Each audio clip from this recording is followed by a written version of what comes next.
Welcome to The Debate. Today we're tackling arguably one of the most gut-wrenching and debated aspects of the Holocaust, the role played by the Jewish councils, the Judenrats, which the Nazis set up across occupied Europe. The central question, and we have to be blunt about it based on the evidence, is this: did the administrative cooperation of these councils fundamentally enable the Nazi mechanism of destruction, actually leading to a dramatically higher death toll? Or were these leaders, tragic figures caught in an impossible bind, facing absolute coercion and trying to make horrific choices to save some of their people? My position is stark. The Council's cooperation was the indispensable cornerstone that allowed the extermination to reach the scale it did. And I have to push back hard on that. Their actions, however tragic, were choices made under unimaginable, absolute duress. They weren't just facing evil. They were facing a kind of evil that cloaked itself in the language of impossible choices. This wasn't structural complicity across the board. It was about individual moral limits being shattered under extreme pressure. Calling it simple complicity just doesn't grasp the hell they were in. Okay, let's get straight to the evidence. The organized cooperation from the councils, it provided the very framework, the foundation that let the Nazis carry out mass murder so efficiently with, frankly, minimal German manpower. And this wasn't just at the end. This pattern starts early, with the forced emigration in Vienna back in 1938, and runs right through the final solution. Without that Jewish administrative structure, the scale we saw is almost unthinkable. Think about the Wannsee Conference, January 1942, a pivotal moment. Adolf Eichmann himself observed that seeing not just the SS, but elite German bureaucrats eagerly sign on to the extermination plan, it gave him a feeling like Pontius Pilate. He felt absolved. Why? Because if the whole system, the elite, endorsed it, why should a mere functionary question it?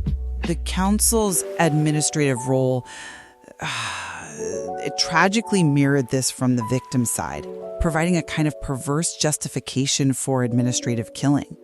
And these councils weren't just, passive bodies. They were actively compiling deportation lists. They prepared paperwork for seizing assets. And crucially, they used the Jewish police, their own people, to round up Jews for deportation. The sources are clear. In Berlin, the final roundups carried out by the Jewish police. And we can't ignore Hannah Arendt's, cold assessment here. Her conclusion was stark. If the Jewish people had been disorganized, leaderless, the Nazis would have faced the immense task of dragging millions out house by house. The final death toll, she argued, 4.5 to 6 million, would have been highly unlikely. That chilling point gets to the core of it. Cooperation maintained the system's deadly efficiency. But that view, it focuses entirely on the mechanics and ignores the human reality, the sheer impossibility of the situation for these leaders. Their actions were desperate, often futile attempts to maybe, just maybe, save a fraction of their community under the boot of absolute Nazi power.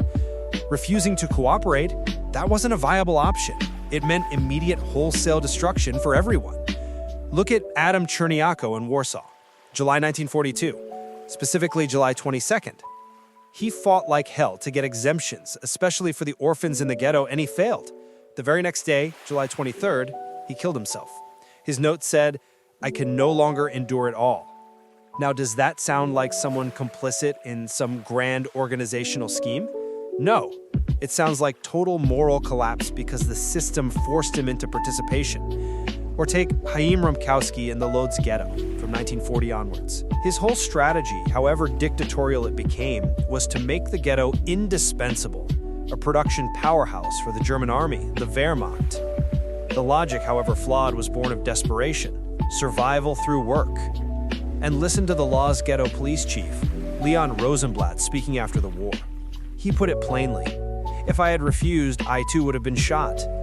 But then the SS would simply select people at random, tell me if there was a better way than the one I chose. They were making agonizing choices to prevent random slaughter, trying to exert some tiny, almost meaningless control. To just label that complicity feels, it feels historically blind. Agonizing choices, perhaps, but choices that fed directly into the Nazi machine and sped it up. And this brings us to a key point of conflict: administrative efficiency versus survival. The consuls weren't just list makers. They controlled information. They suppressed panic, ensuring the deportations happened smoothly, administratively. Didn't a so-called humanitarian silence, this effort to maintain order, actually cost lives by removing chances to flee? Even someone like Rabbi Leo Bauk in Berlin, who knew about the gas chambers, admitted he withheld that truth. His reasoning? It would be even harder to live while anticipating death by gassing. A humane impulse? Maybe. But didn't that very silence prevent people from trying to escape, go into hiding? It kept the system orderly, predictable for the perpetrators. Calling it mere silence is harsh. It ignores the brutal reality inside those ghettos. Walls, barbed wire, constant surveillance. You mentioned Lodge, established April 1940. It had a German criminal police station right inside from the start. Any resistance was crushed instantly. Escape? For the vast majority, knowing the full horror wouldn't have created a viable escape route. It would have created unbearable, paralyzing terror. Maybe choosing to bear that knowledge for the community to prevent mass panic isn't cooperation. It's a different kind of impossible burden. And that brings us to a bigger point. If council cooperation was the deciding factor in the scale of murder, how do you explain situations where resistance did work, especially at the national level, say around 1942-43? The difference between the Netherlands and France is, well, it's Exhibit A for council failure impacting the outcome. The Dutch Jewish Council, the Jüdisch Raad, initially cooperated fully, believing, perhaps naively, that only German refugees were targets. The result? A staggering 3/4 of Dutch Jews murdered, unparalleled in Western Europe.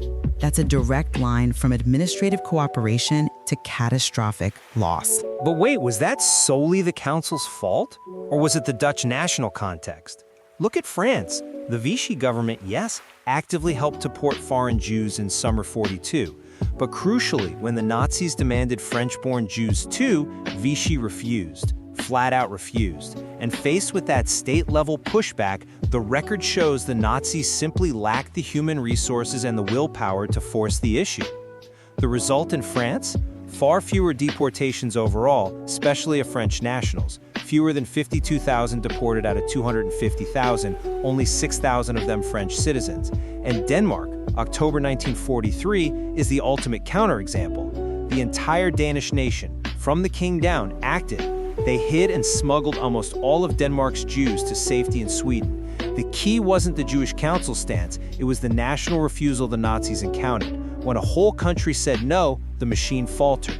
Okay, I grant the power of national resistance, but that doesn't erase the actions of councils in places without that protection, where they still effectively volunteered their administrative capacity. Which leads to the really difficult case, our third point, Rumkowski in Lodz. His rule, his moral choices. Rumkowski's regime in Lodz, it went way beyond survival tactics. He created a personal dictatorship. He suppressed dissent. He issued currency with his own face on it. Stamps too, they called him King Chaim. And critically, when the orders came in late 1941 for deporting the unfit for work to Chelmno, the death camp, he set up his own emigration committee, staffed by ghetto officials, and was directly involved in selecting who would be sent. Is that a humanitarian choice? Or is it actively taking over the administration of murder for the Nazis? Vanity, yes, perhaps the power corrupted him, but the initial impulse behind that tight control, that dictatorship, was arguably rooted in that desperate survival through work logic, making the ghetto seem vital.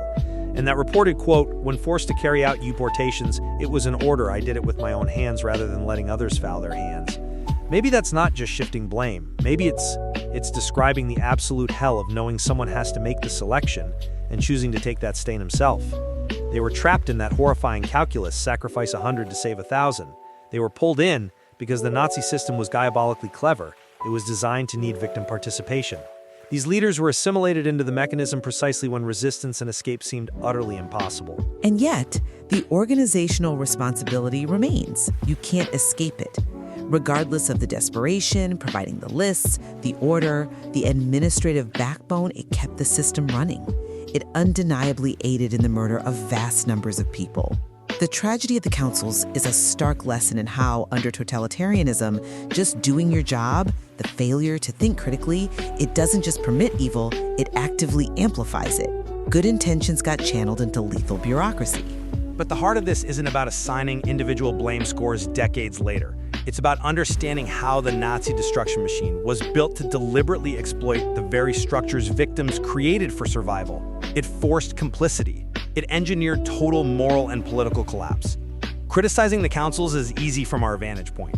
Understanding the choiceless choices they faced, that reveals the deepest darkness of that history. The debate clearly isn't settled. But the story of the Jewish Council serves as a permanent, universal warning. It shows how totalitarian systems can absorb not just the unthinking functionaries, but even those acting perhaps from what they believed were the most necessary, if not noble motives, right into the machinery of death. Exactly. And it forces us constantly back to the agonizing question of where responsibility truly lies in the face of absolute systemic evil, and how vital and costly it remains to simply keep thinking.